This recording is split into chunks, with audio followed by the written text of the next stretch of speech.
কালকেতু মহাৰাজ তোমালোকৰ পূৰ্ণ সহযোগে বসুদেৱ দৈৱকীৰ শুভ পৰিণয় আজি সকলমে হল সমাপন।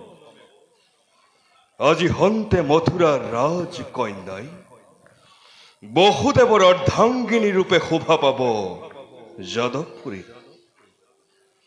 কালকেতু মহাৰাজ যদিও বা দৈৱকী আৰু মই নহো আমি একে মাতৃৰ গৰ্ভজাত সন্তান, তথাপিতো তাই মোৰ প্ৰাণাতো আপোন। খুৰাৰ জীয়াৰী বুলি ভবা নাই কাহানিও মই নাজানো ভগিনী বিহীনী ৰাজ কাৰেঙত কিবা দৰে মনবোৰ হব সন্তুলিত। ই আপোনাৰ মহানুভৱতা মহাৰাজ। কালকেতু মহাৰাজ দৈৱকীৰ সহিতে যাৱতীয় যৌতুকৰ সকলো সম্পদ তুমি নিশ্চয় ৰাখিছা যতনাই। হয় মহাৰাজ, আপোনাৰ নিৰ্দেশ ক্ৰমে 20,000 হস্তি, তাৰ অৰ্ধেক অশ্ব আৰু কত স্বৰ্ণ মণি মুক্তা লিগিৰা লিগিৰি সমন্বিতে যৌতুকৰ সকলোবোৰ সম্পদ মই ৰাখিছোঁ যুগুতাই। তদুপৰি মহাৰাজ ৰাখিছোঁ সাজু কৰি 4 অশ্বচালিত বায়ুবেগী সুবৰ্ণ খচিত ৰথ। ইচ্ছা কৰিলেই বসুদেৱ দৈৱকীৰ সমে ৰথোপৰে কৰি আৰোহণ যাব পাৰে যদুপুৰীলৈ। উত্তম উত্তম কালকেতু।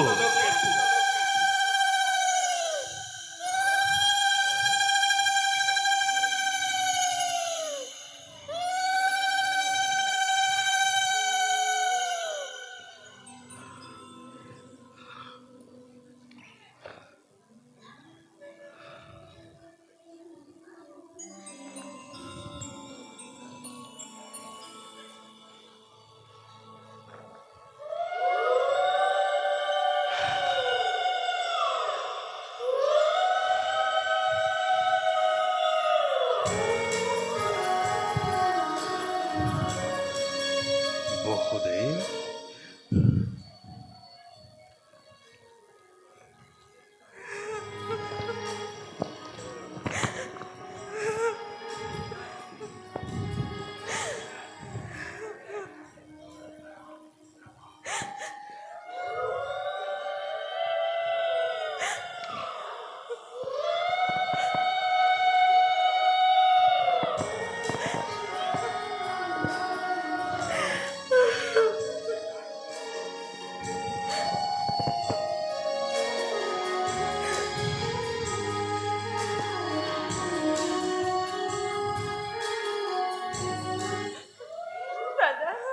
দৈৱকী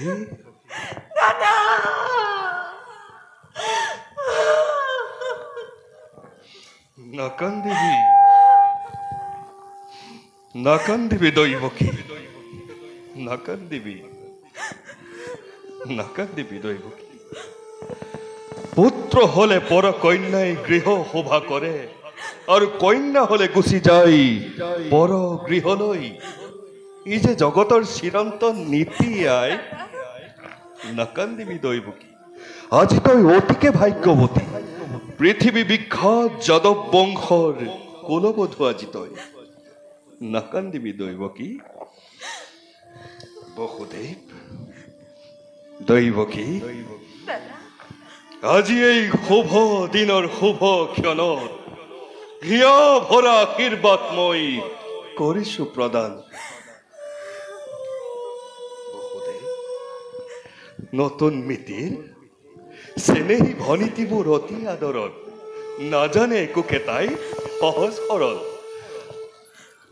সমৰ্পিলো তোমাকে এই শুভ লগনত, সুখে দুখে জীৱনত ৰাখিবা উৰি। দৈৱকী সমৰ্পিলো আজিতো খোজান পাত্ৰ, দিবলৈ নাই একো মোৰ, আছে মাত্ৰ মৰমেৰে ভৰা এখনি অন্তৰ। কেতিয়াবা কিবা যদি আঘাত আনিছো তাৰ বাবে নধৰিবি দোষাই।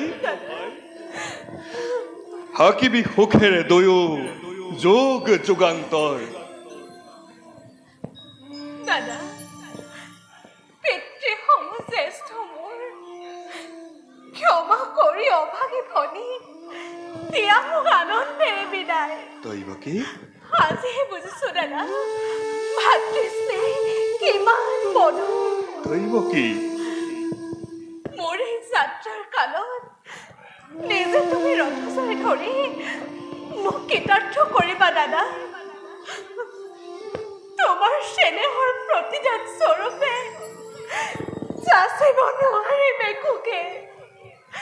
যতদিন থাকো মই এই পৃথিৱীত দাদা, নহওঁ যেন বঞ্চিত তোমাৰ চেনেহৰ পৰা। মোৰ আকুল কামনা। প্ৰণামিছো চৰণত ধৰি, দিয়া মোক আশীৰ্বাদ। যাওঁ মই ৰংমনে মথুৰা গেৰি। দিছো আশীৰ্বাদ, হও যেন সজ পুত্ৰৱতী, থাকা যেন দুইজন আনন্দ মনেৰে।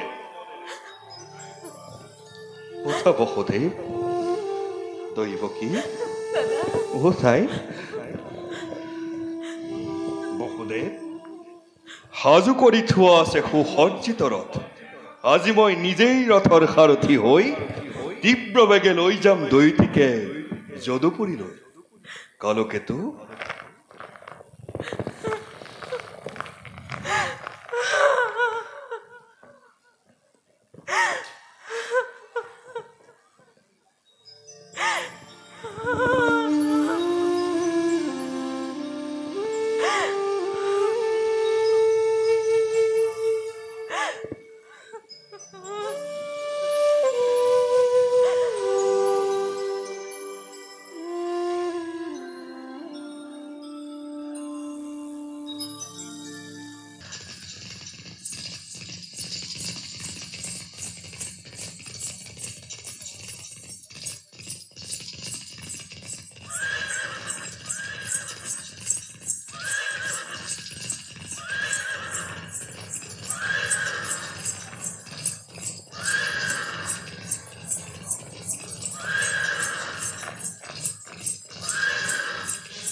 সাবধান সাবধান কংস, যি দৈৱকীৰ বিয়া পাতি মহা সমাৰোহে আপোন পাহৰা যি মূৰ্খ কংস তই।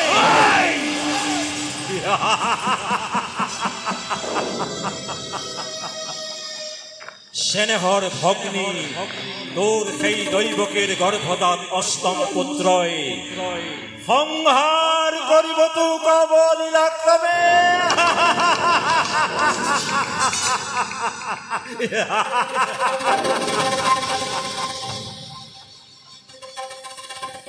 মৰণৰ দিন তোৰ দুৰন্ত সুৰ চমু চাপি আহে দিনে দিনে। তাৰে আজি অপূৰ্ব সূচনা, তাৰে আজি অপূৰ্ব সূচনা, তাৰে আজি অপূৰ্ব সূচনা।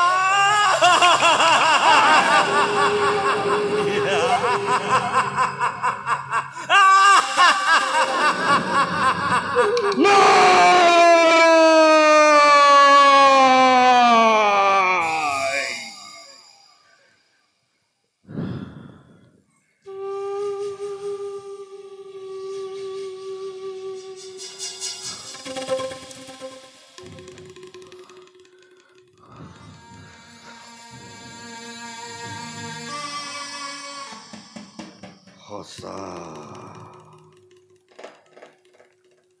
অতি সঁচা মনত পৰিছে সেই ধৈৰ্যতিৰ বৰ আপোন পাহৰা হৈ আনন্দত আজি পাহৰিছো আপোনাৰে ভূত ভৱিষ্যত সাৱধান কৰি দিছে আকাশী বাণীয়ে হৰাই দিছে কংসৰ কৰ্তব্য নিজৰ কালকেতু আছো মহাৰাজ পানীৰ মাজে ঘৰুৱা বিজুলী বেগে তীক্ষ্ণ তৰোৱাল আনন্দত উন্মত্ত প্ৰজা পলক লৰি মিত্ৰ মোৰ কোনো নাই শত্ৰু সকলোৱে বাধ কৰা যাকে যতে পোৱা বলিয়া দতাল হাতী তুৰন্ত নাই মেলি দিয়া জোৰে জোৰে প্ৰজা সাগৰ আনন্দৰ উৎসৱ হওক আজি ধ্বংসৰ ধুমুহা মহাকাল কালকেতুৱে কৰিছে অংগীকাৰ প্ৰলয়ৰ ঘণ্টা বাজিব এবে সিংহনাথ কৰি ধুমুহা বজ্ৰপাতে কপাব মথুৰা মৃত দেহৰ ভৰত তুল পাৰ হব স্বৰ্গ মধ্য পাতাল আনন্দ উজ্জ্বল শান্তিপূৰ্ণ মথুৰাত অগ্নিবৃষ্টি মহাপ্লাৱন ৰক্ত প্লাৱন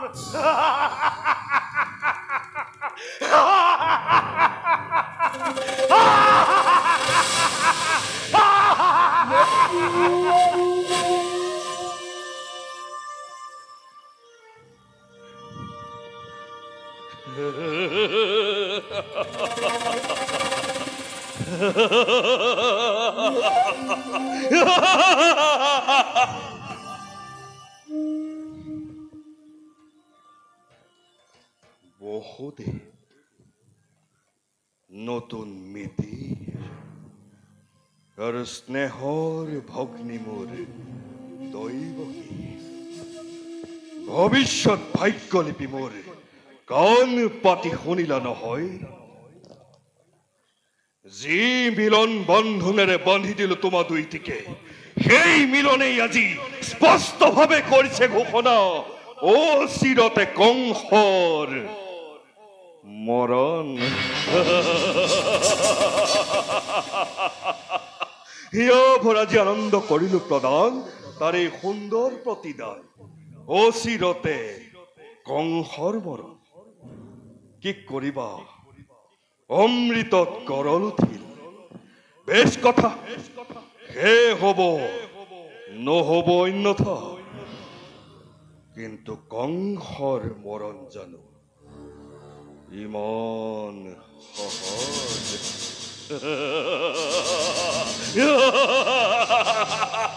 স্নেহ মমতা আদি আছে যত মানে বিসৰ্জিল সকলো দি এই মুহূৰ্ততে সম্বন্ধৰ দক্পক দিলো তলিয়াই খড়গাঘাটে দৈৱকীৰ কৰি শিৰচ্ছেদ মুক্ত হব খুদামৰ মৃত্যুৰ দুৱাৰ হোমে ৰুদ্ধ কৰি চিৰকাললৈ শান্ত হোৱা মহাৰাজ শান্ত হোৱা কোৱা দাদা কিবা হেতু অনৰ্থক মই ল'ব লাগে মৃত্যুদণ্ড আজি কিবা হেতু মথুৰাৰ নিৰীহ প্ৰজাই শাস্তি পাই বিনা অপৰাধে ৰজা হৈ ৰাক্ষস মূৰ্তিৰে মানৱ নামত কিয় কলংক সাজিছা দাদা নাই তোৰ কোনো অপৰাধ অপৰাধী নহয় কোনো মথুৰাৰ প্ৰজা যত মানে অপৰাধ সকলোৱে কংসৰ নে কি কোৱা বসুদেৱ কোনে জানে কোনে কৰে কিবা অপৰাধ কবলৈ কিবা আছে মোৰ কলেও জানো শুনিবা সঁচাই ৰজা তুমি সৰ্বশক্তিমান সকলো কৰিব পাৰা নিজ ইচ্ছামতে সঁচা হওক মিছা হওক ন্যায় বা অন্যায় সবৰে বিধান হ'ব ইচ্ছাতে তোমাৰ আৰু সেই গৰ্বতে গৰ্বিত আজি তোমাৰ শিৰে হিমতি লংঘিছে হত্যা কৰি ভগ্নী নিজৰ মৰণকো দিব খুজিছা পৰিহাস নালাগে কৰিব বিলম্বই মিলয় বিঘিনি তোমাৰ কথাই সঁচা ৰজাময় যেনে ইচ্ছা তেনেই বিধান দৈব কি কৰিম সংসাৰ আৰু তাৰ পাছে চাম্ভালকৈ কিনোদৰে দৈবকীৰ গৰ্ভজাত অষ্টম পুত্ৰই কংসক কৰিব নিধন সাজুহ পিখাচিত হৈ মৃত্যুৰ নিমিত্তে সাজু আছো প্ৰত্যেক মুহূৰ্ততে কিন্তু দাদা ধৰক জানিবা বীৰ তুমি মহাশক্তিমান তথাপিতো আজি দেখা পাই সন্মুখত আগন্তুক মৰণৰ স্বপ্ন প্ৰহেলিকা যিবাৰ দৰে তুমি কঁপিছা ভয়ত এই দৈবকীয়ে মৃত্যুৰ নামত বিচলিত নহয় কেনোৱা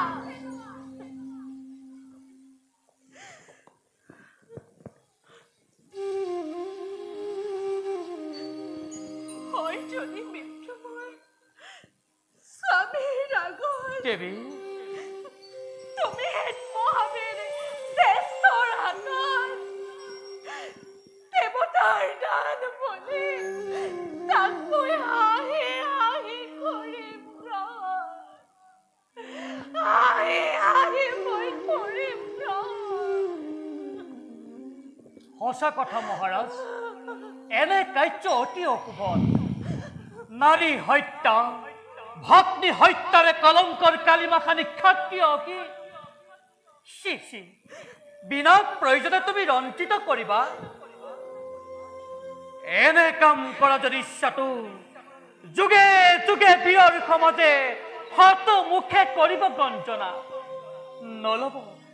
নলব তোমাৰ নাম ঘৃণাতে লাজতে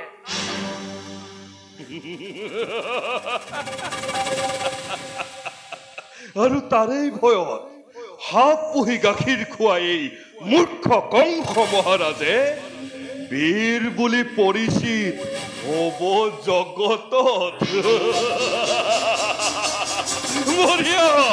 বঢ়িয়া যুক্তি তোমাৰ হিতাকাংক্ষী মিত্ৰ মোৰ তুমি বহুত তাৰো আছে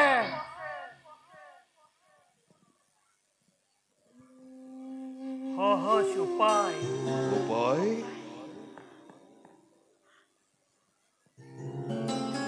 দৈবকীও জীয়াই থাকিব তোমাৰ ৰাজে একোকে অনিষ্ট নহব কৰ জোৰে কৰিছো মিনতি দিয়া মোক দৈবকীৰ প্ৰাণ ভিক্ষাদান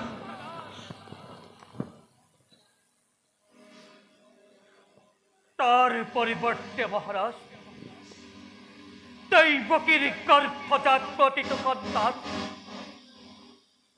মুহূৰ্ততেই ভূমিষ্ঠ হব তাৰ পাছতেই এজন এজন কৰি তুলি দিম তোমাৰ হাতত হত্যা কৰি সিহঁতক হবা তুমি সাৱধান নিশ্চিতমতে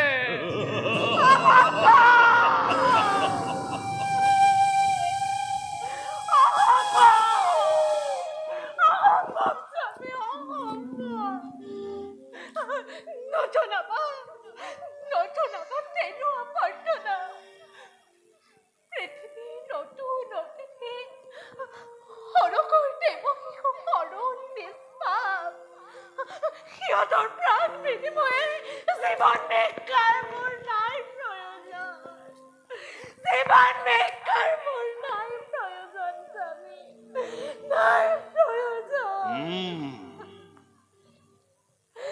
ভাবিছো অৱসুধে পাৰিবনে সঁচাকৈ প্ৰতিজ্ঞা পালিব পাৰিবনে বিসৰ্জিব সন্তানৰ স্নেহ আৰু যদি পাৰা নাই মোৰ অলপ আপত্তি তোমালৈ চাই আজি দিব পাৰো মুক্তি দৈৱকী শক্তিধর নরপতি তুমি প্রজা আমি আশ্রিত তোমার দুর্বল আমার পরা প্রবল শক্তিরে তুমি আপনি চাই কাহি নিব পরা প্রতি মুহূর্ততে জীব থাকে সকলো আমার তথাপিতো কও পুনাময় মিছা কথা নকও কদাপি প্রাণান্তেও মই প্রতিজ্ঞা পালিম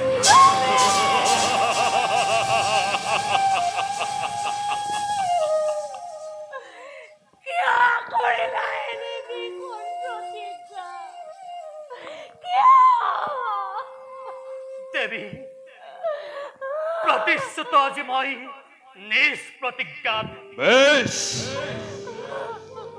এতিয়াৰ পৰা তেন্তে গৈ দুইজনে চাবলৈ স্থিৰ নেত্ৰে সিন্নখীৰ নিজ সন্তানৰ কৰাগৈ প্ৰস্তুত নিজকে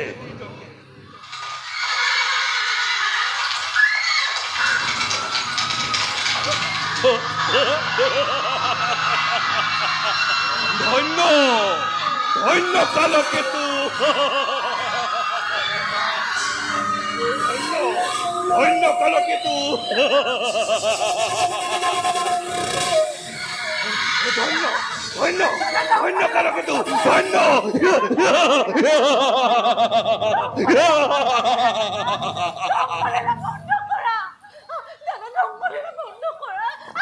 খসি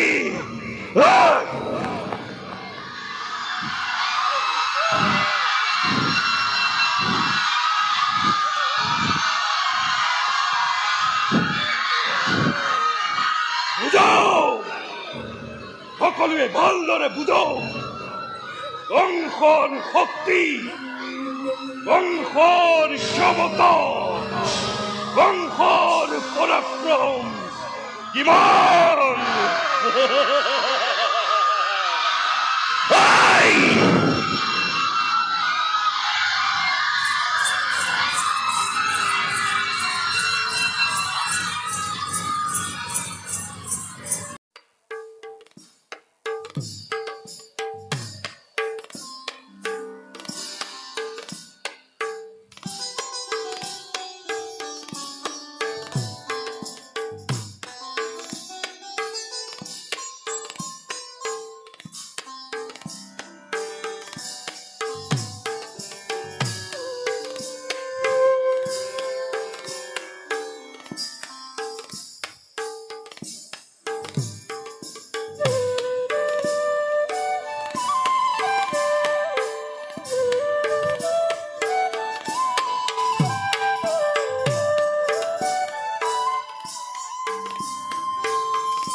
বন্ধ কৰা নৃত্যকে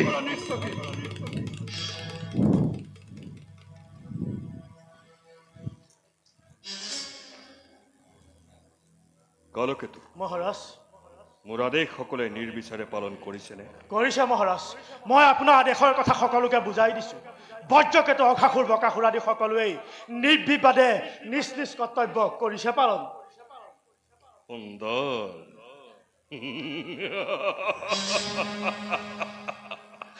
মথুৰাৰ ৰাজ সিংহাসন আজি নিষ্কণ্টক হৈছে মথুৰাৰ সমগ্ৰ প্ৰজা কংসৰ ভয়ত হৰহৰি কঁপি উঠিছে হয় মহাৰাজ এই কালকেতুৱে আপোনাৰ আদেশ শিৰত লৈ যি ৰাজ ক্ষমতা কাৰ্যক্ষেত্ৰত পৰিচালনা কৰিছো তাৰ আগত আপোনাৰ একো মংগল ঘটিব নোৱাৰে মহাৰাজ কিন্তু কালকেতু মনত ৰাখিব দেৱতা বুলি ইমান সহজ নহয় জানো মহাৰাজ, তাৰ বাবে মই সম্পূৰ্ণ সজাগ। তথাপিতো মুহূৰ্তে মুহূৰ্তে আহে মোৰ মৰণৰ ভয়। মই কংস, নিজেই মহাকাল, সেনাপতি কাল মোৰ বজ্ৰৰ ধুমুহ, মোৰ প্ৰতিজন অনুচৰ একোজন মহাবজ্ৰপাত। মোৰ আকৌ মৃত্যু ভয়।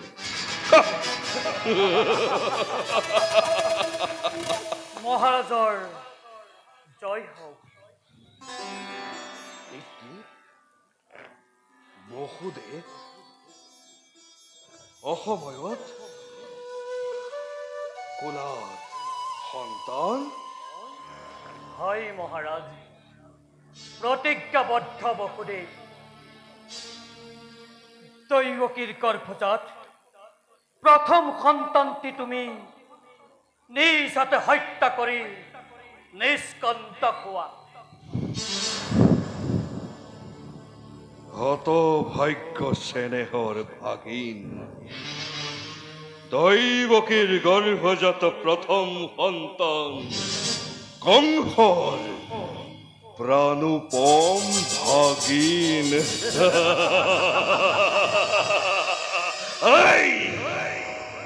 বিধাতাৰ অতহাস্য তোৰ কাৰণ নপৰিল। এই কংসৰ অতহাস্যই যে তোৰ জীৱনলৈ দীঘলীয়া টোপনি আনিব। তোক হত্যা কৰাৰ প্ৰয়োজন আছে। দিয়া মহন্ত বসুদেৱ, ইয়াক মই পাতত আচাৰি বধ কৰো, আৰু তুমিও তোমাৰ অপত্য স্নেহৰ নিদৰ্শন নিজ পুত্ৰৰ মৰণ চাই আনন্দ লাভ কৰা। দিয়া বসুদেৱ, দিয়া। তুমি মথুৰাৰ মহামানী ৰজা, তোমাৰ আদেশ অমান্য কৰাৰ কাৰ সাহস? তোমাৰ আশ্ৰিত প্ৰজাৰ বুকুৰ পৰা সহস্ৰ সহস্ৰ সন্তান কাঢ়ি আনি হত্যা কৰিলেও তাক বাধা দিওঁতা কোনো নাই মহাৰাজ, তাক বাধা দিওঁতা কোনো নাই।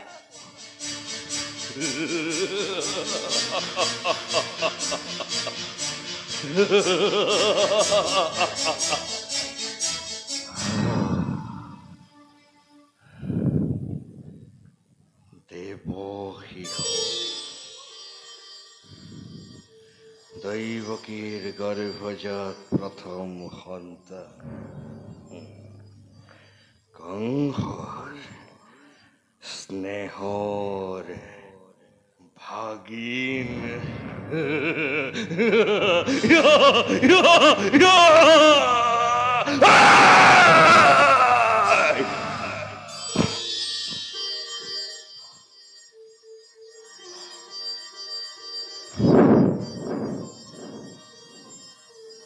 ইমান কোমল,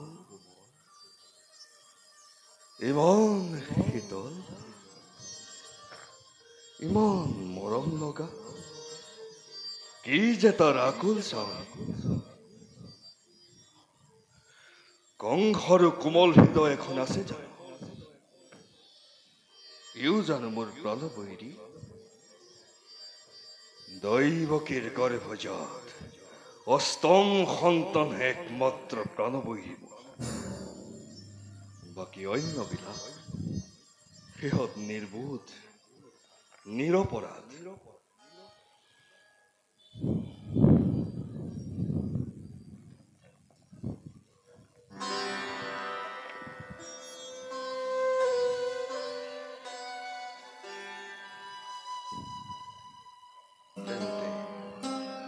দৈৱকীৰ গৰ্ভজাত অন্যান্য সন্তানৰ মৃত্যু কংসৰ হাতত নাই।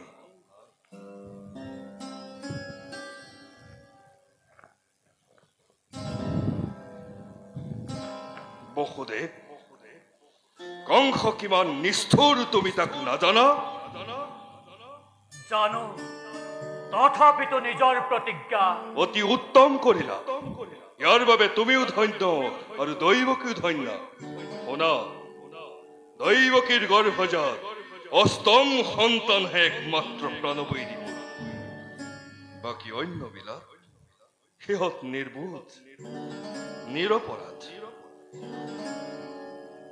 তোমাৰ সন্তান তুমি লৈ যোৱা, ইয়াক মোৰ নাই প্ৰয়োজন।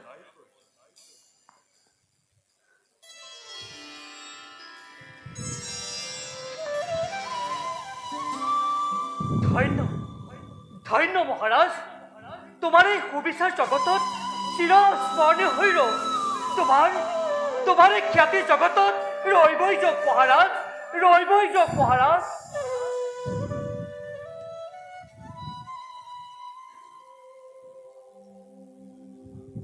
কালকেতু, মহাৰাজ, তোমালোকে ভাবা কংসৰ বুকুত কোনো দয়া নাই, মমতা নাই। কংস কেৱল নিষ্ঠুৰ, অত্যাচাৰী।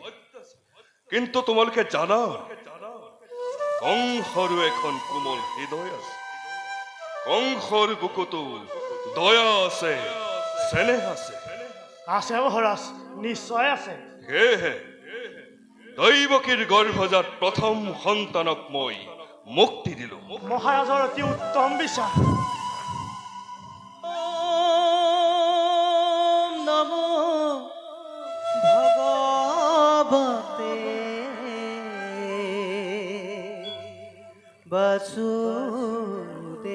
বাসুদেবায়। ওম নমো ভগৱতে বাসুদেবায়।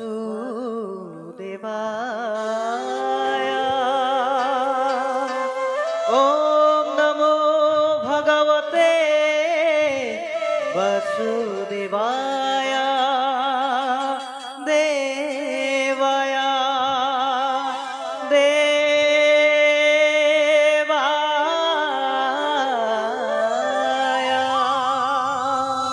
নাৰায়ণ নাৰায়ণ নাৰায়ণ দেৱঋষি, প্ৰণাম দেৱঋষি। নাৰায়ণ আসন গ্ৰহণ কৰক। নাৰায়ণ নাৰায়ণ। অসময়ত আগমনৰ উদ্দেশ্য নাৰায়ণ নাৰায়ণ। দেৱতাসকলৰ অন্তৰত কিবা দুৰ্বুদ্ধিয়ে ঠাই ললে যেন পাইছো, আৰু তাৰেই সংবাদ দিবলৈকে দেৱৰ্ষিৰ আগমন নেকি? মই কংসক নিৰ্বোধ বুলিয়ে ভাবিছিলো। পিছে কংস কিমান নিৰ্বোধ নহয়। তথাপিও মুনিৰো মতিভ্ৰম হোৱাৰ দৰে কংসৰো বুদ্ধিবৃত্তিত অলপ হেৰ ফেৰ ঘটিছে নেকি? আপোনাৰ কথাবোৰ ইমান পাক লগা যে দেৱৰ্ষি মোৰ বুজিবৰ সাধ্য নাথাকে। তোমাৰ চেনেহৰ ভগিনী দৈৱকী আৰু মিত্ৰ বসুদেৱৰ ভালনে? হয় দেৱৰ্ষি, তেওঁলোকৰ মংগল। তেওঁলোকৰ এটি সন্তানো জন্ম হৈছে। নাৰায়ণ নাৰায়ণ, সেই সন্তানটি এতিয়াও জীয়াই আছে? হয় দেৱৰ্ষি, এই কংসৰ অনুগ্ৰহত সি এতিয়াও জীয়াই আছে। কংসৰ অনুগ্ৰহত নে অক্ষমতাত অথবা অমনোযোগিতাত? অক্ষমতা বা অমনোযোগিতাত নহয় দেৱৰ্ষি, কংসৰ অনুগ্ৰহতহে। নাৰায়ণ নাৰায়ণ, শত্ৰুৰ প্ৰতি অনুগ্ৰহ? সেইটো মোৰ শত্ৰু নহয় দেৱৰ্ষি, দৈৱকীৰ গৰ্ভজাত অষ্টম সন্তানহে একমাত্ৰ প্ৰাণবৈ দিমু। তুমি দেৱতাৰ চক্ৰান্ত কি বুজিবা কংস? দেৱতাৰ কুটিল চক্ৰান্ত ভেদ কৰাৰ তোমাৰ ক্ষমতাই বা ক'ত? সেয়াতো দুঃসাধ্যই নহয়, অপচেষ্টাও। দেৱতাৰ চক্ৰান্ত যিমানেই কুটিল নহওক, যিমানেই দূৰ অভিসন্ধিযুক্ত হওক, কংসই তাক ব্যৰ্থ কৰিবই। নিজ প্ৰতিজ্ঞা ৰক্ষা কৰি বসুদেৱে নিজ সন্তানেই ক্ৰূৰ কংসৰ হাতত দিয়া স্বত্তেও মই তাক অনুগ্ৰহ কৰি মুক্তি দিছো। কংস কংস কংস, ভাবিছিলো ৰাজনীতিত তুমি সুপণ্ডিত, কূটনীতি কি একোৱেই নাজানা। কিন্তু শুনা, দেৱতাৰ চালনা বুজা বৰ টান। প্ৰথম আদি কৰি গণনা কৰিলে অষ্টমী হয় অষ্টম। আকৌ দ্বিতীয়ক আদি কৰি গণনা কৰিলে প্ৰথমেই হয় অষ্টম। নহয় জানো কংস? নাৰায়ণ নাৰায়ণ।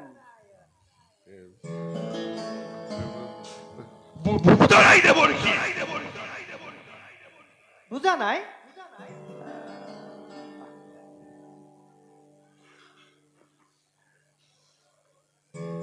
এই ফুলপাহিলৈ মন কৰা।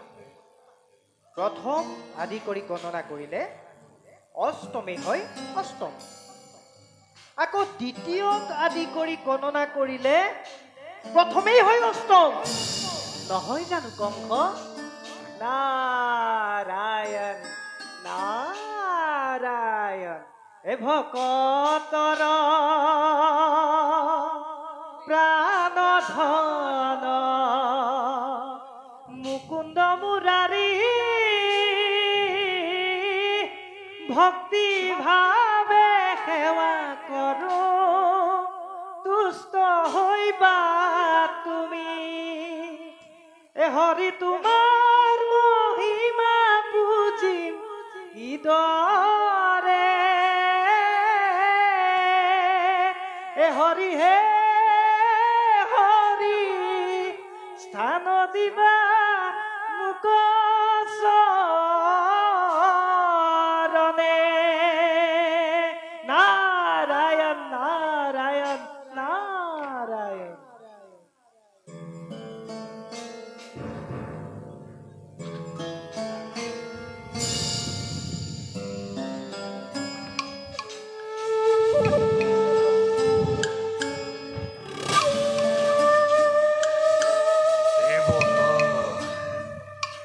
চক্রান্ত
আপনার কথাই খোসা।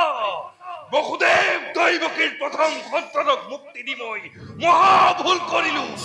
এতিয়াই তার সংশোধন করিম।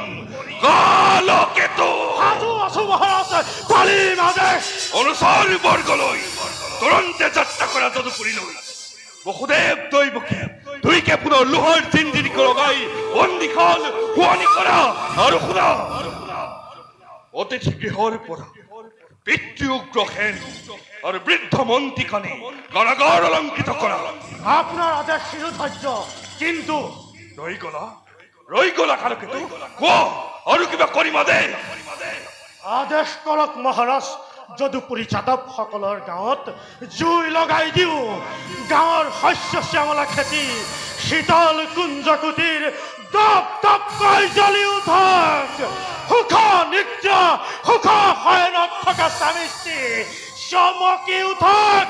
সিহঁতৰ প্ৰিয়তম পুত্ৰ কন্যা সিহঁতৰ চকুৰ আগত দগ্ধ হওক। আকাশ চুৰি কন্দুনৰ ৰল উঠক। প্রলয়ের ঘণ্টা বাজি উঠক। এই বিশ্ব প্লাবিত লেলিহ নগ্নি শিখারে আলোকিত অপূর্ব দৃশ্য দেখি মোৰ ক্ষুধাৰ্ত বিপাশক্ত জনমাত্মা তৃপ্ত হৈ নৃত্য কৰ নৃত্য কৰ।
নিবানে কৰি সবাকে নিদ্ৰাতুৰ উপজিছে ভগৱান বাঢ়িছে ধৰাৰ মান নাথাকে ৰৈ ঘনভাবিত ঘনঘোৰ শান্তিত শীতল বাও আৰু মোৰ অঞ্চলৰ নিৰুন্নতৰা বিশ্বৰ সকলো পানী নিদ্ৰামগ্ন হ'ব এবে ঘোৰ আবেশত দেৱৰ কাৰ্যত আজি সমৰ্পি মোৰে ক্ষুদ্ৰ সমৰত ধন্যময় নিদ্ৰা দেৱী ধন্য মোৰ দেৱতা জীৱন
ইকি কিবা আচৰিত কিবা হেতু আপোনা আপুনি শিকলি হাতৰ পৰা পৰিল খুলকি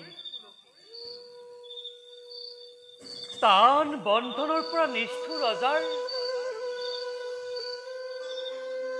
কোনে যেন অকস্মাতে কৰি দিলে মুক্তিৰ বিধান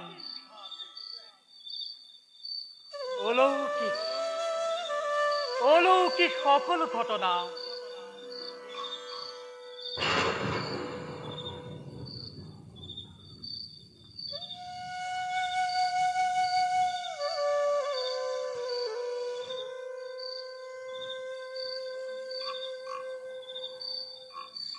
বাহিৰত দবা পিতাশীল বৰষুণ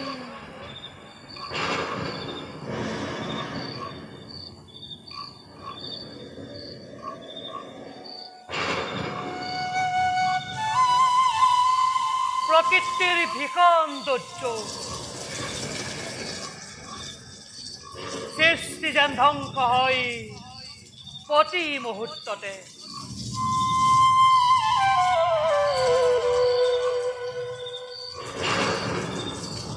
ভিতৰত মই আৰু দৈৱকী মাতো আছো যেন দুটি প্ৰাণী সৃষ্টিত কেৱল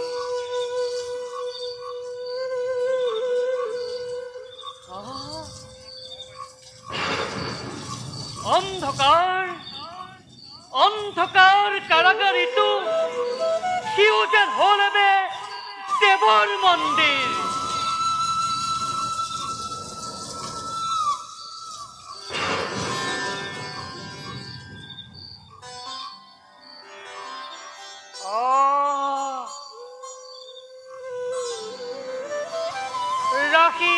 ৰাখি ফুলৰ সুগ্ৰাণ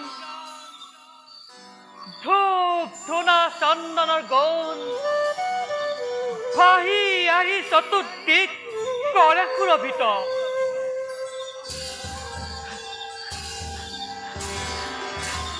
দৈৱকী দৈৱকী দৈৱকী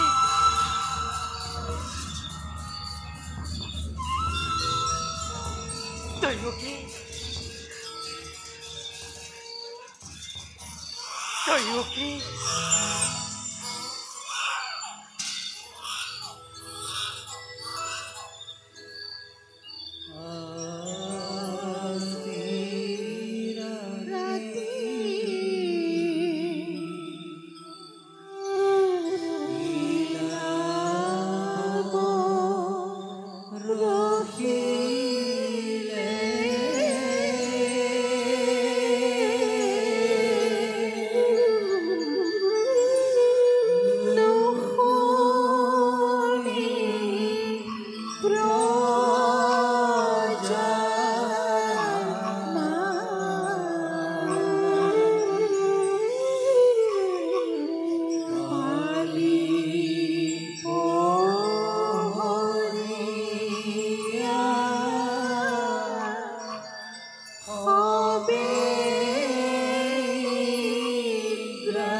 দিয়া দেৱী দিয়া কত কত পুত্ৰ মোৰ দেৱী কত গল পুত্ৰ মোৰ দেৱী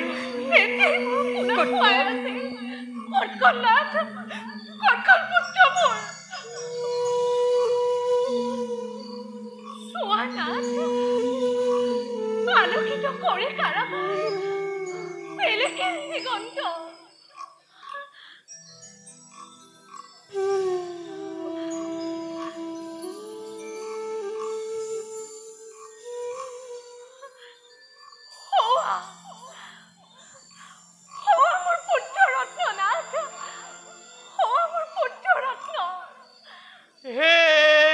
সুন্দৰ হে চিৰবাঞ্চিত দৈৱকী বহুদেৱৰ সহস্ৰ জনম মুহূৰ্ততে কৰিলা সাৰ্থক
শ্যামা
সুন্দৰ হে চিৰবাঞ্চিত বিশ্বৰ সকলো ত্ৰুটি যত মানে সৌন্দৰ্য সৃষ্টি সকলোকে সমাবেশ কৰি ভুৱন মোহন ৰূপ দেখাই তোমাৰ বসুদেৱ দৈৱকীৰ সহস্ৰ জনম মুহূৰ্ততে কৰিলা সাৰ্থক হে প্ৰভু তোমাহেন বিশ্বজনকৰ হবলৈ উপযুক্ত জনক জননী কিবা শক্তি কিবা সামৰ্থ্য আছে আমাৰ ক্ষুদ্ৰ আমি অতি ক্ষুদ্ৰ হে বিৰাট হে কল্যাণ নিজ গুণে তুষ্ট হৈ পৰশী কৰোণা ধাৰা ধাৰাসাৰে আজি নিজ হাতে মেলি দিছা তুমি সৌভাগ্যৰ দুৱাৰ আমাৰ প্ৰভু পুত্ৰভাৱে তুমি মোক ধৰিলা সাৱটি মাতৃভাৱে ললো মই বুকুত সোমাই সামৰা সামৰা তজু চকু চাট মাৰি ধৰা জ্যোতি জগত পুত্ৰ ৰূপে নয়নৰ মণি ৰূপে মোৰ বুকুলৈ আহা কোনোবাৰ স্থিতি লোৱা দৈৱকী খোলা দৈৱকীৰ মনোবাঞ্ছা পূৰ্ণ কৰা হে বাঞ্ছা কল্পতৰু মোৰো এবে সেই অখিলা পুত্ৰৰো দেখুৱা তোমাৰ হে পিতৃ বসুদেৱ মাতৃ দৈৱকী মই অনাচাৰ অত্যাচাৰত জৰ্জৰিত হৈ ধৰিত্ৰীয়ে প্ৰাৰ্থিলে ব্ৰহ্মা সেই হেতু সৃষ্টিকৰ্তা নিজে আহি মোক কৰে অনুৰোধ ভূভাৰ হৰণৰ হেতু তাৰ বাবে জন্ম লৈ পুত্ৰৰূপে তব নৰৰূপে অৱলীলাক্ৰমে কংসৰ সাধিম পতন পুত্ৰৰূপে কৰিবা পালন কৰি যাবা কৰ্তব্য নিজৰ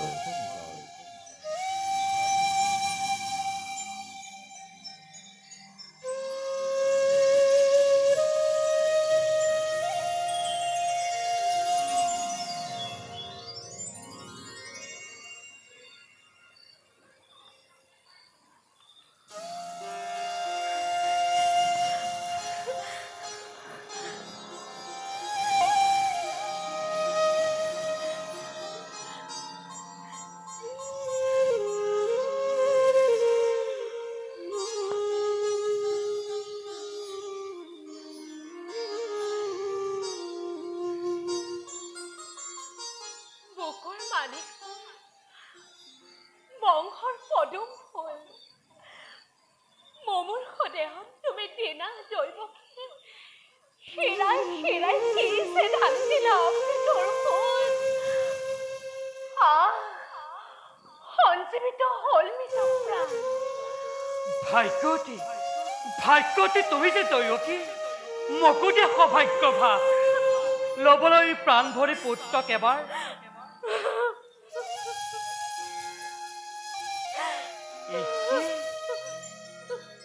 সকলো টুকিছা দেখোন কিবা হেতু আজি আনন্দত বিষাদৰ ৰেখা গছোৱা মুখৰ পৰা ৰিহাৰ আচল কান্দানাথ তুমিও লগতে কান্দি কান্দি সকলোৰে মতিয়া ভৰোৱা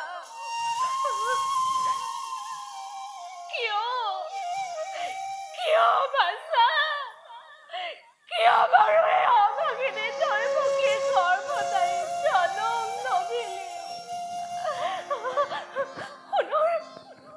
সোণৰ পুতলি মোৰ খন্তেক পাছতেই দুৰাচাৰ কংসই আহি হৰি নিব মোৰ বকুৰত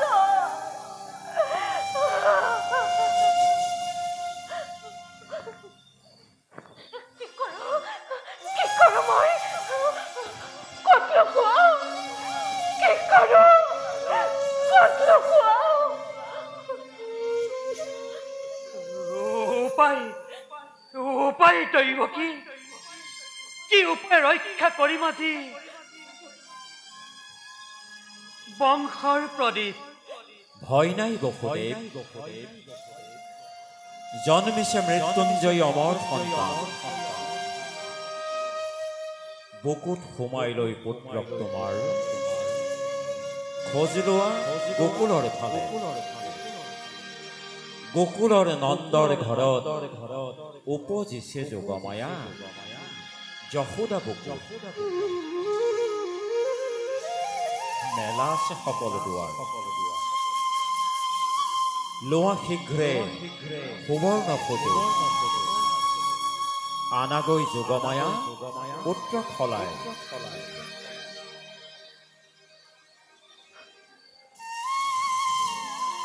কোনোবাৰ দৈৱবাণী শুনিলা দৈৱ কি তুষ্ট আছে বিধাতা পুৰুষ কি কৰিব পাৰে কংস দুৰাচাৰে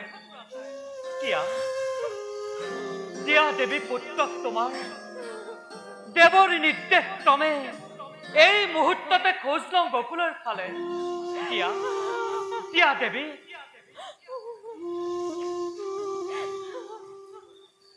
দিয়া দেৱী পলম নকৰিবা বিলম্বই ঘটাব বিঘিনি দিয়া দেৱী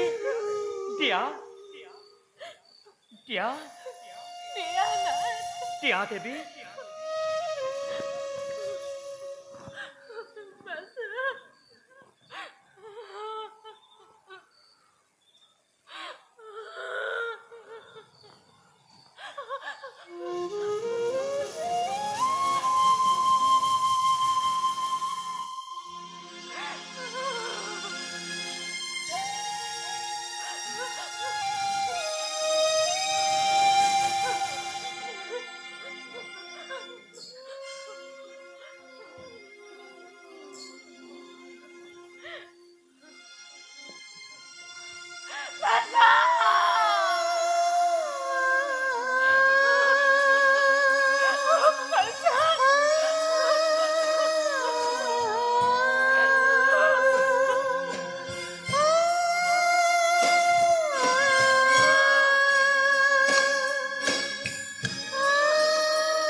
বাসুকে উপজাতি লগে লগে ফেনা মেলি আহে চস্ত ধৰি বৰ্ষা নাই দৃষ্টিবিন্দু গা আজি মোৰ দেৱতা সহায়। হে যমুনা, তুমিও সহায় হোৱা। মাগো এবে কৰতোৰে আশ্ৰয় তোমাৰ। হেনে ফুটুকাৰে বঢ়া ফুটাই গলবৰ উৰ্মিমালা পৰ্বত সদৃশ তাৰ মাজেৰে দিছা মোক বাটেৰি দেৱী।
ধন্যবাদ লোৱা মোৰ হে কৰুণাদিনী।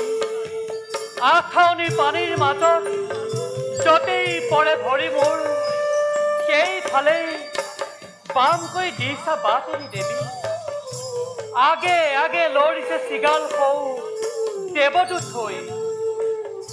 ভাগ্যৱান ভাগ্যৱান বসুদেৱ, ভাগ্যৱান পিতৃকুল মাতৃকুল তাৰ।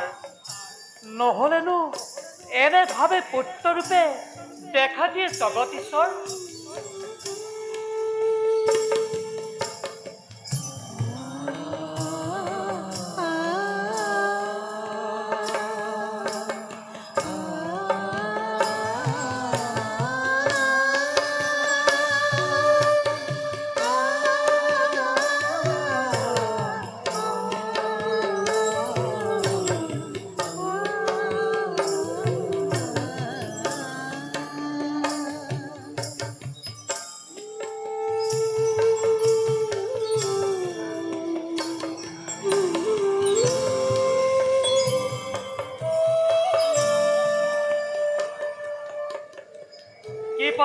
ধন্য হে মাতৃস্বৰূপা, দেৱৰ কাৰ্যত তুমি নিজকে সঁপিলা।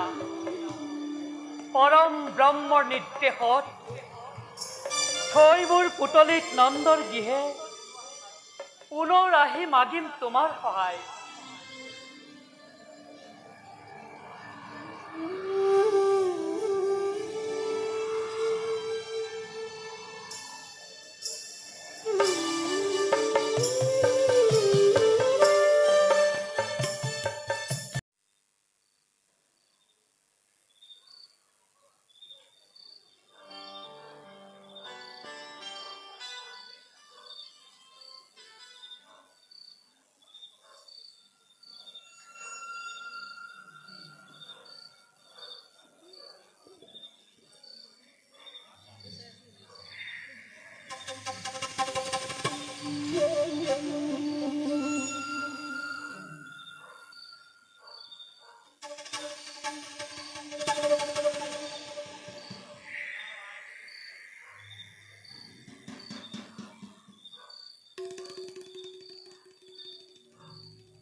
উৰণ বৰণ আৰু গজন ভ্ৰমণ যদিও বা জগতৰ জীৱ যত মনে মহা সুখে নিদ্ৰাৰ কোলাত কৰে বিচৰণ দুৰ্ভগীয়া কংস নাই তাৰ সেই সুখ ভোগ দুগ্ধ ফেনানি ভম শান্তিৰ সৌ কোমল সজ্জা অশান্তির কন্তকে হাই হিউ কন্তকিত মুদিলেই দৈশক্ষ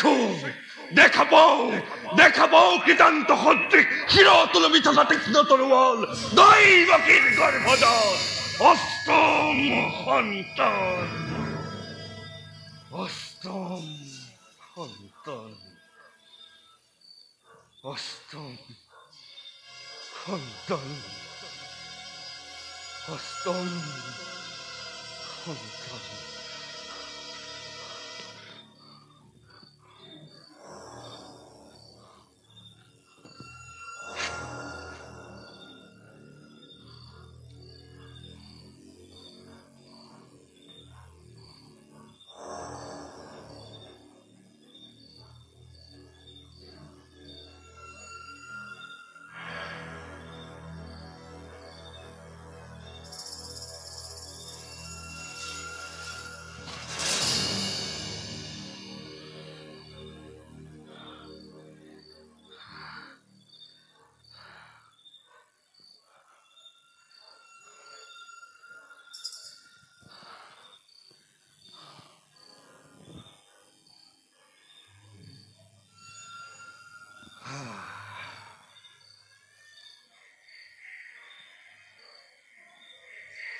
সংহার মূর্তি এরি প্রকৃতিও পুনঃ শান্ত মূর্তি করিলে ধারণ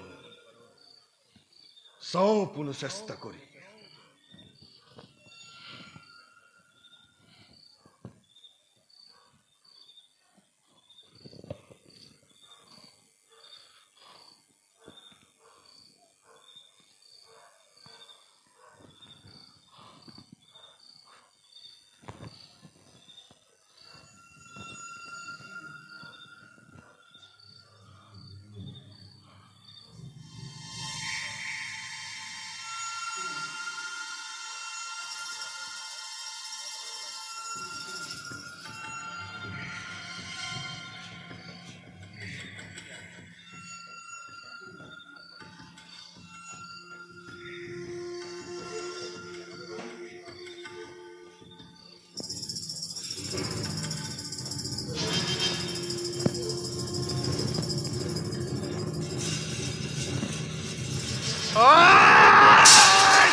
কোন কোন কোন কোন কোন শেষনদা কালকেতু মহারাজ মিছা দৈবকীর গর্ভজাত অষ্টম সন্তান আজি মুখো চিনিব পৰা নাই মহাৰাজ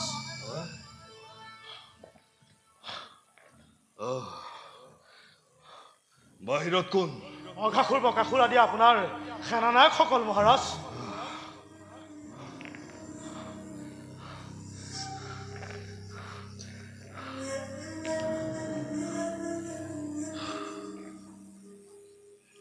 কালকেতু মহাৰাজ আজি অষ্টমী তিথি হয় মহাৰাজ আজি অষ্টমী তিথি মোৰ প্ৰাণবৈৰী জন্মিছে জন্মিলেও ভয় কি মহাৰাজ দৈৱবাণী দেৱৰ্ষি নাৰদৰ আগজননী মনত আছে আছে নিশ্চয় আছে বিশ্ব ধ্বংসকাৰী কংসময় মোৰেই দ্বাৰা বিফল হ'ব সেই দৈৱবাণ সি এতিয়াও জীয়াই আছে নাই মহাৰাজ কি মৰিছে অসম্ভৱ কালকেতু কংসৰ প্ৰাণবৈৰী ইমান সহজতে মৰিব নোৱাৰে দেৱতাবিলাক মহাৰাজৰ হিতাকাংক্ষী নহয় কেৱল মহাৰাজক প্ৰতাৰিত কৰিবলৈহে চেষ্টা কৰিছে কালকেতু কিন্তু এই কালকেতুক প্ৰতাৰিত কৰিব পৰা নাই সেই নিমিত্তে আজি ৰাজ্যত যিমানবিলাক শিশুৱে জন্মগ্ৰহণ কৰিছে সকলোকে হত্যা কৰিছে উত্তম উত্তম কাৰাগাৰত কাৰাগাৰত তালৈকো গৈছিলো কিন্তু কিন্তু কি কালকেতু শীঘ্ৰে কোৱা কাৰাগাৰলৈ গলো উন্মুক্ত অখিলৈ এই আশা কৰি যে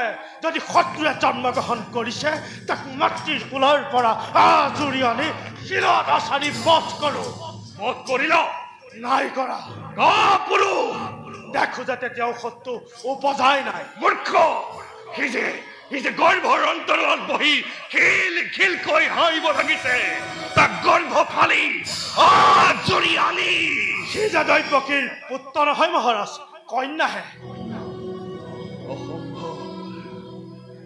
অসম্ভৱ কালকেতু নহলে দেৱতাৰ প্ৰতাৰণা বলা বলা কালকেতু নিজেই যাম মই কাৰাগাৰলৈ বলক মহাৰাজ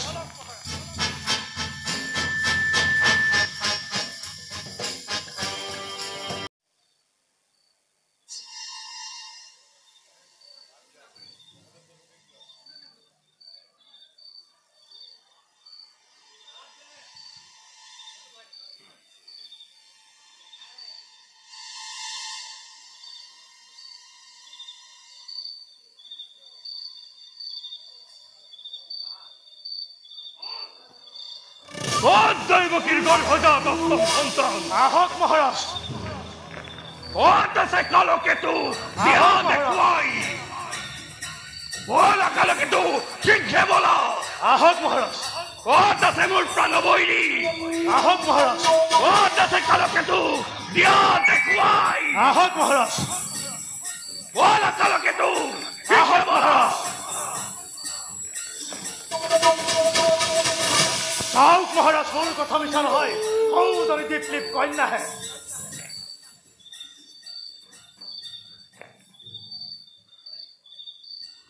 পুত্ৰই হওক বা কন্যাই হওক তথাপিতো দৈৱকীৰ গৰ্ভজাত অষ্টম সন্তান দে দৈৱকী কেঁচুৱা দে কাল শিশুৰ তেজেৰে বহুদিনীয়া পলুৱাও এটিকৈ চৌথি অজান শিশু ৰাক্ষসৰ নিচিনা হৈ দেখিছে তুমি হত্যা কৰিলা মই অলপ বাধা দিয়া নাছিলো দাদা মাতৃ হয় চৌথি পুত্ৰ মৃত্যুৰ মুখলৈ তোমাৰ হাতত আগবঢ়াই দিছিলো কিন্তু আজি ছোৱালীটিৰ জীৱন আচল পাতি ভিক্ষা মাগিছো তাৰ পৰানো তোমাৰ কি ভয় দাদা দিয়া মোক বিমুখ নকৰিবা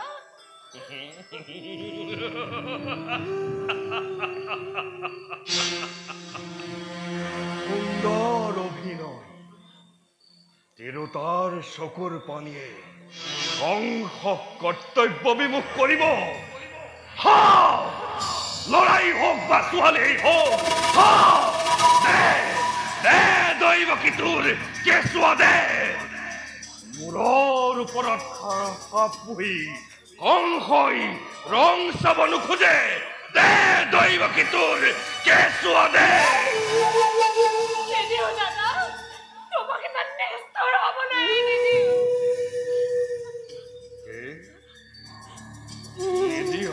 নিদিওঁ দাদা।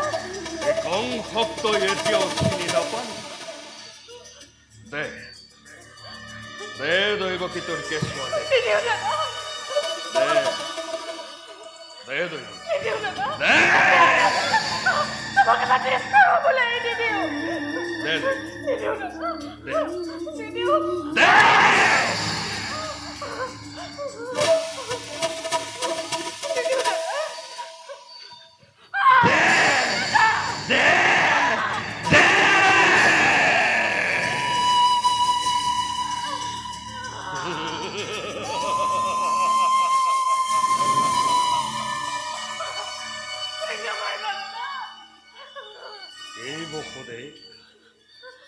তুমি দেখোন প্ৰস্তৰ মূৰ্তিৰ দৰে ৰৈ থাকিলা আৰু মাত্ৰ এখন্তে মধ্যভূমিৰ ফালে চাই থাকা। তোমাৰ এই কন্যা সন্তানটি কেনেদৰে মই পাততাচাৰী ইহলীলা সম্বৰণ কৰো।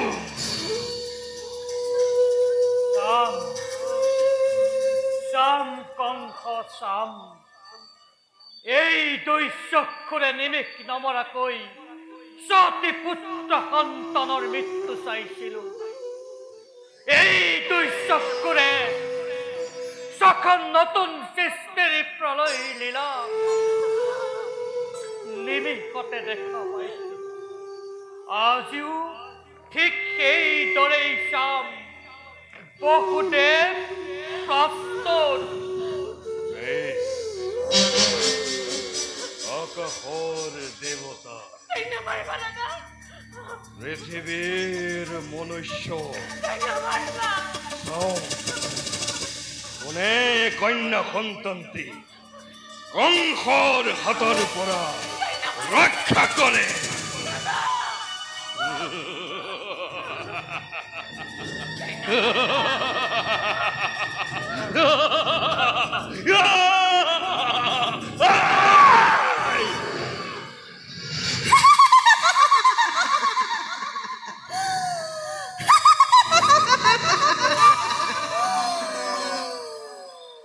শুন কংস,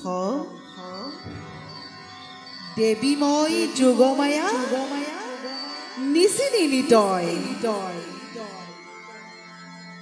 সংহাৰ কৰিবৰ মোৰ কিবা সাধ্য তোৰ। কালি মাজ নিশা য'তে ত'তে উপজিছে প্ৰাণ হন্তা তোৰ। মৃত্যু তোৰ বাৰিষাৰ বেগতি নৈ। কিদৰে ৰুধিবি মূৰ্খ বালিৰ ভেটাৰে। কিদৰে ৰুধিবি মূৰ্খ বালিৰ ভেটাৰে। কিদৰে ৰুধিবি মূৰ্খ বালিৰ ভেটাৰে।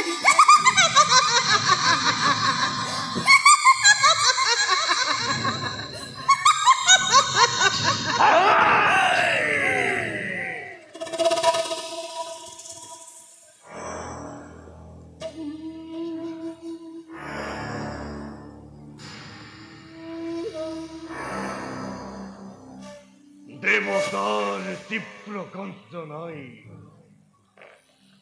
শক্তিশাল সমবিন্ধে কংসৰ বুকু। জ্বলি গ'ল পুৰি গ'ল সমস্ত শৰীৰ। কালকেতু মহাৰাজ, দিয়া মোক বাহুত আশ্ৰয়। মহাৰাজ, এতিয়াও হোৱা নাই পৰাজিত আমি। এতিয়াও হোৱা নাই দেৱতাৰ জয়। মৰণীয়া খাই দুৰ্দান্ত দেৱতা সমাজ। সত্য কথা কালকেতু, এতিয়াও হোৱা নাই দেৱতাৰ জয়। এতিয়াও হোৱা নাই কংসৰ পৰাজয়। কালকেতু মহাৰাজ কোনো বন্দী কৰা বসুদেৱ দৈৱকীক মোৰ অন্ধপুতা ফালে দেৱৰ্ষিৰ কথা আজি পৰিছে মনত। বসুদেৱ আদি কৰি যতেক যাদৱ, নন্দ আদি কৰি যতেক গোৱাল, দৈৱকী যশোদা আদি হবে নাৰী দেৱতা, সকলো দেৱতা কংসৰ বিনাশৰ বাবে মনুষ্য ৰূপে পৃথিৱীত কৰে বিচৰণ। কিন্তু মূৰ্খ দেৱতাই এতিয়াও বুজা নাই, বুদ্ধিমন্ত ঐশ্বৰ্য বিভূতি এতিয়াও কংসৰ হাতত। কালকেতু মহাৰাজ অঘ বক ধেনুক পলম্ব মোৰ যত সেনাগণ, সকলোকে শুনোৱা দে অতি শীঘ্ৰে সন্মিলিত হব লাগে কংসৰ ফলে।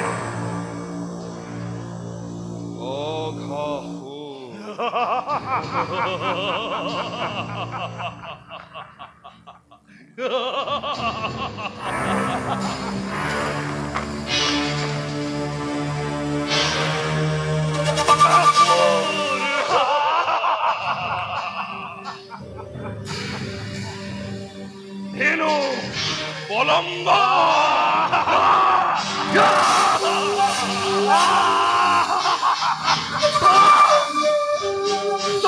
কোনো চেষ্টা কৰি চিৰতৰে দৈবকীৰ গৰ্ভজাত অষ্টম পুত্ৰই কংস কৰিব নিধন।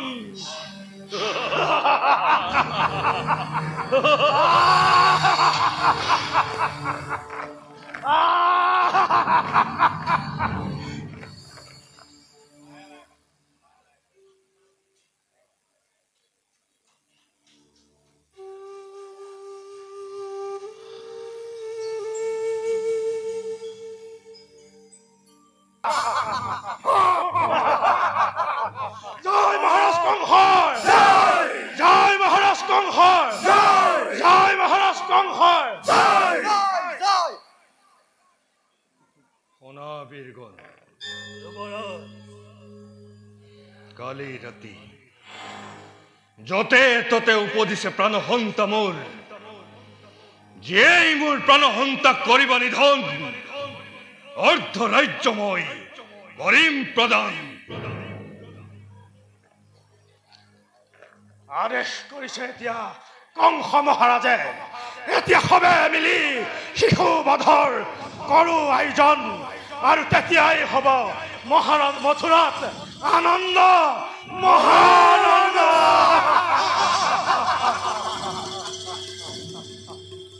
মহাৰাজ অঘাখুৰ নামবোৰ জগত বিদিত, যাৰ ভয়ত স্বৰ্গৰ দেৱতা মৈত্যৰ মানৱ আৰু পাতলৰ বাসুকী হয় কম্পমান। এনেহেন অঘাখুৰ থাকোঁতে এই ধাৰাত মহাৰাজৰ চিন্তাৰ কোনো নেদেখো কাৰণ। আপোনাৰ কালবৈৰী য'তেই জন্ম হৈছে তাক মই এটা প্ৰকাণ্ড জগৰৰ ৰূপ ধৰি ভক্ষণ কৰিম গোটে গোটে গেলি, আৰু মহাৰাজৰ অৰ্ধৰাজ্যৰ অংশীদাৰ হম। তেতিয়াহে হ'ব মথুৰাত আনন্দ মহানন্দ। মহাৰাজ মই বকাসুৰ, মোৰেই মায়াৰ প্ৰভাৱত ত্ৰিভুৱন হয় কম্পমান। মই এটি বৃহৎ বগলী ৰূপ ধাৰণ কৰি আপোনাৰ সেই কাল শিশুক গোটে গোটে কৰিম ভক্ষণ, আৰু মহাৰাজৰ মানসিক চিন্তাৰ ঘটাম অৱসান। তাৰ পাছত হ'ব মথুৰাত আনন্দ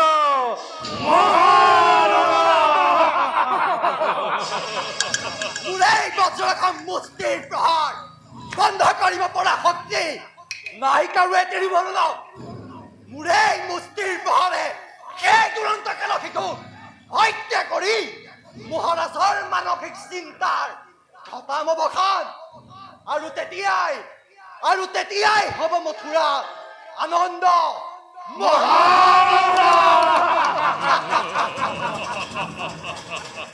মহাৰাজ থাকুতে জীবিত এই ধেনুকাখোৰ চিন্তাৰ কোনো নেদেখু কাৰণ বধ কৰি পান বৈৰি তোমাৰ নিষ্কন্তক কৰেন সমগ্ৰ মথুৰাবাসী আৰু তেতিয়া হব আনন্দ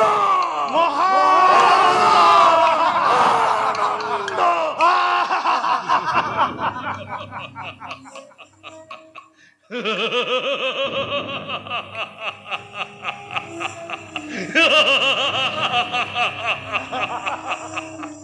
ধন্য ধন্য বীৰগণ শুনা সত্যজাত শিশু হোমে গৰ্ভৱতী নাৰী বাদ কৰা সকলোকে কুশল বিচাৰি লোৱা লোৱা হবে হাতে হাতে মুক্ত সি সংগে ল'বা পুতনা ৰাক্ষসী আনি হন্তে শিশুবজ মহাযজ্ঞৰ হওক আৰম্ভ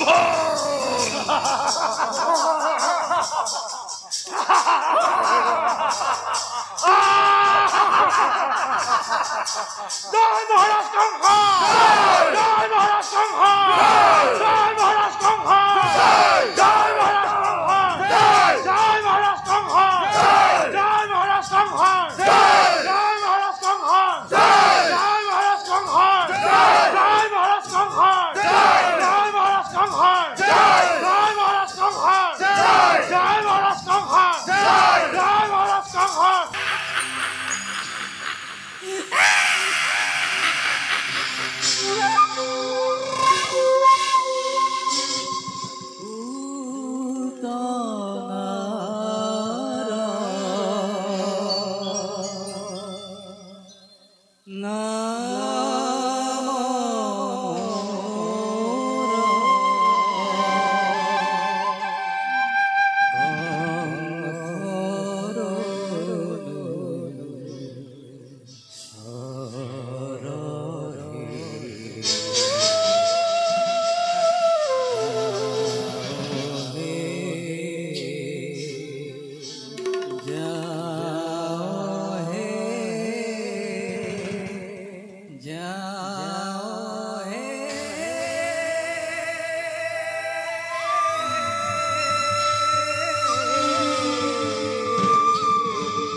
কৃষ্ণক বিচাৰিয়া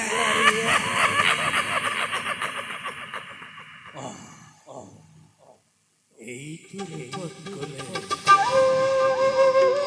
মোৰ উদ্দেশ্য সফল নহ'ব গতিকে মই দীপ্লি সুন্দৰী হৈ যাব লাগিব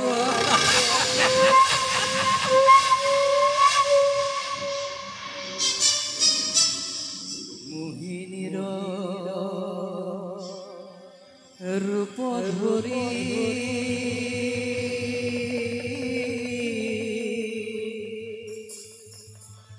আহিছো মই লৰি লৰি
গকুলত যিমান